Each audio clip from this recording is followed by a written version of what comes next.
చెయ్యని నేరానికి జైలు పాలవుతాడేమో అని భయంగా ఉంది. ఈ గండ నుంచి ఎలా గట్టెక్కాలో మీరే చెప్పాలి స్వామీజీ, ప్లీజ్.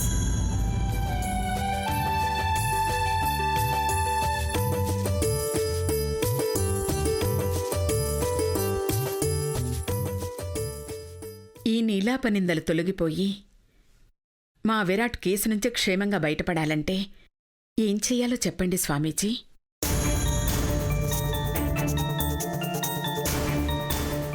భూమిది విరాట్ది ఒకే సమస్య.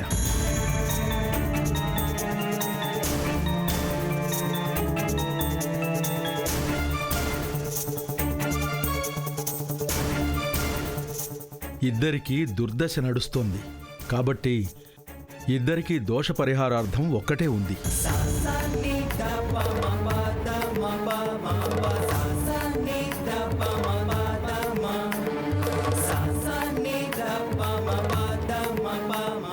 అనంతగిరి కనుమల్లో ఉన్న శివాలయంలో బిళ్వ, సరస్వతీపత్రం, శమీపత్రం, అశ్వత్థపత్రం, వటపత్రం సమర్పించి మేడిపండు, నేరేడుపండు, నేల ఉసిరి, గంగిరేగిపండు, పరికిపండు లాంటి 5 రకాల పండ్లు కూడా నైవేద్యంగా పెట్టి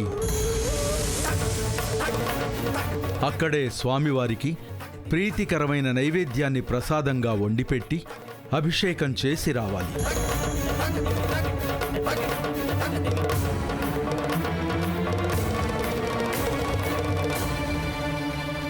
అక్కడికి కార్లో వెళ్ళొచ్చా స్వామీజీ? కష్టం.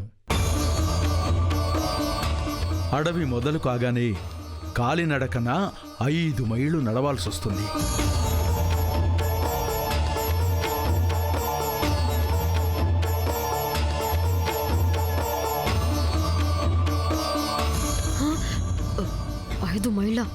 అంటే ఎన్ని కిలోమీటర్లు నాకు తెలీదు. కొంచెం కఠినకరమైన ప్రయాణం. ఇది మీకు పరీక్ష అనుకోండి. మీరు చెప్పిన ఈ పత్రాలు, ఫలాలు ఎక్కడ దొరుకుతాయి స్వామీజీ? అడవి మార్గంలోనే దొరుకుతాయి. కానీ వాటిని ఎలా గుర్తించాలో నాకు తెలియదు స్వామి. నాకు తెలుసు స్వామీజీ గారు.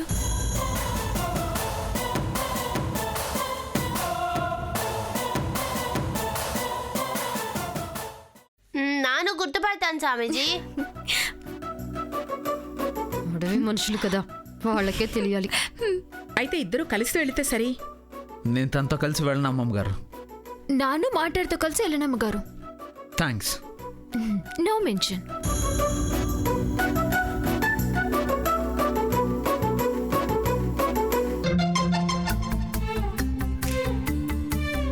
విరాట్, ప్లీజ్, స్వామీజీ చెప్పిన మాటకు ఎదురు చెప్పకూడదు. విరాట్, ఇది నీ కోసం నువ్వు చేసే పూజ. భూమి గురించి, ఆమె చేసిన ద్రోహం గురించి ఈ పూజ పూర్తయ్యేదాకా మర్చిపో. అమ్మా, అలాంటి వాళ్ళది నిజమైన ప్రేమ కాదు, అది వ్యామోహం.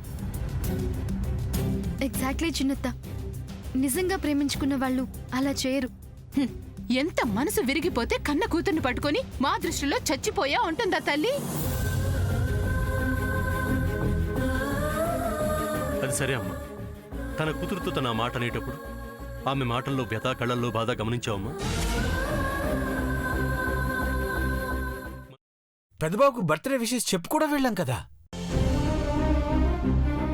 ఊరికే ఎలా కాలిపోతుంది? మంట పెడితేనో పడితేనో తగలబడుతుంది.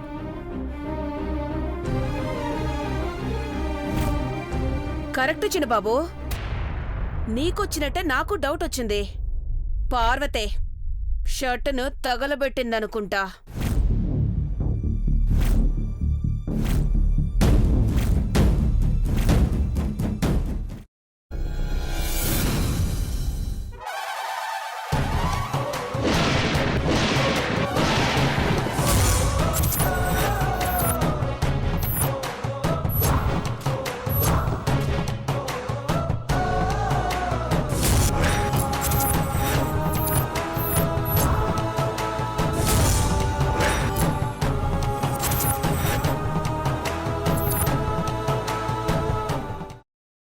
తర్వాత పొట్టు తీసేసి చాప్ చేసి పక్కన పెట్టుకోవాలి. ఒక ప్యాన్లో కొద్దిగా నూనె వేడి చేసి అందులో ఆవాలు, మినప్పప్పు, శనగపప్పు, కరివేపాకు, సన్నగా తరిగి పెట్టుకున్న ఉల్లిపాయలు వేసుకుని 1 నిమిషం పాటు వేయించుకోవాలి. ఆ తర్వాత కాల్చి కట్ చేసి పెట్టుకున్న వంకాయని కూడా అందులో వేసుకుని బాగా మిక్స్ చేసి బౌల్లోకి ట్రాన్స్ఫర్ చేసుకుని అందులో తగినంత చిక్కటి పెరుగు లేదా పల్చటి పెరుగు వేసుకుని మిక్స్ చేసి అన్నంతో కానివ్వండి, చపాతీతో కానివ్వండి సర్వ్ చేసినా చాలా బాగుంటుంది.